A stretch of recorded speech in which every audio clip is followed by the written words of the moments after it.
ನಮಸ್ತೆ, ಎಲ್ಲರೂ ಹೇಗಿದ್ದೀರಾ? ಚೆನ್ನಾಗಿದ್ದೀರಾ ಅಂತ ನಾನು ಅಂದ್ಕೊಂಡಿದ್ದೀನಿ. ಯಾಕಂದರೆ ನಾನು ನಮ್ಮೂರು ಚೆನ್ನಾಗಿದ್ದಾರೆ, ನೀವು ನಿಮ್ಮೂರು ಹೇಗಿದ್ದೀರಾ ಅಂತ ಕೇಳ್ತಾ. ಸೊ ಇವತ್ತಿನ ಮಾರ್ಕ್ಸ್ ಕಾರ್ಡ್ ರಿಪೋರ್ಟ್. ಸೊ ಯಾರ ಬಗ್ಗೆ ಅಂತ ಅಂದ್ಕೊಂಡಿದ್ದೀರಾ? Ashwini S N. ಸೊ ಇವರು ನಮ್ಮ ಒಂದು ಹಾಟ್ ಕೇಕ್ ಅಂತಲೇ ಹೇಳ್ಬೋದು. ಯಾಕಂದರೆ ಇವರು ಇದ್ದಾಗ ತುಂಬ ಅಂದರೆ ತುಂಬ ಆ್ಯಕ್ಟಿವ್ ಆಗಿದ್ದಂಥ ಒಂದು ಕಂಟೆಸ್ಟೆಂಟು. ಬಟ್ ಏನು ಹೇಳೋದು, ಕೆಲವೊಂದು ಸರಿ ಬ್ಯಾಡ್ ಲಕ್ ಅಂತಾನೆ. ನಾನು ಯಾವಾಗಲೂ ಕೆಲವೊಂದು ಬಿಗ್ ಬಾಸ್ ಕಂಟೆಸ್ಟೆಂಟ್ಗಳನ್ನು ಬ್ಯಾಡ್ ಲಕ್ ಕ್ಯಾಟಗರಿಗೆ ಹಾಕ್ತೇನೆ. ಯಾಕಂದರೆ ಈ ಕಲರ್ಸ್ ಕನ್ನಡದ ಕೋಟಾ ಒಂದು ಕೆಲವೊಬ್ಬರು ಇದ್ದಾರೆ.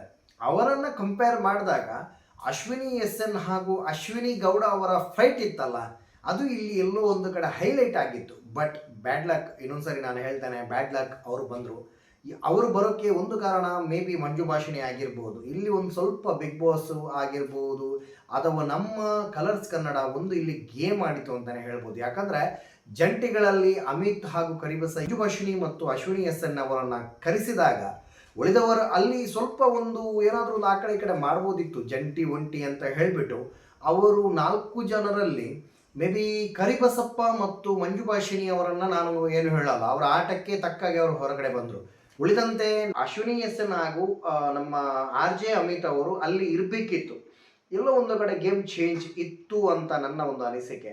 ಸೊ ಉಳಿದಂತೆ ನಮ್ಮ ಇಲ್ಲಿ ಏನೋ ಒಂದು ಸ್ವಲ್ಪ ಆ ಕಡೆ ಈ ಕಡೆ ಅಂತಲೇ ಹೇಳ್ಬೋದು. ಕೆಲವರು ನನಗೆ ಕೇಳಿದ್ದು ಸಹ ಉಂಟು, ಇನ್ನೂ ಸಹ ಈ ಬಿಗ್ ಬಾಸಿಂದ ಹೊರಗಡೆನೇ ಬಂದಿಲ್ಲ ಅಂತ. ಬಿಗ್ ಬಾಸನ್ನು ಡೈಲಿ ನೋಡುವವರಿಗೆ ನಿಜವಾಗ್ಲೂ ಗೊತ್ತಿದೆ ಬಿಗ್ ಬಾಸ್ ರುಚಿ ಏನು ಅಂತ, ಬಿಗ್ ಬಾಸ್ ಎಷ್ಟು ಮಿಸ್ ಮಾಡ್ತಾ ಇದ್ದಾರೆ ಅಂತ. ಅಶ್ವಿನಿ ಎಸ್ ಎನ್ ಅವರ ಬಗ್ಗೆ, ಸೊ ಅಶ್ವಿನಿ ಎಸ್ ಎನ್ ಅವರು ಬಿಗ್ ಬಾಸಲ್ಲಿ ನನ್ನ ಪ್ರಕಾರ ಅವರಿಗೆ 10ರಲ್ಲಿ ನಾನು ಒಂದು 5 ಅಂಕ ಕೊಡ್ತೇನೆ.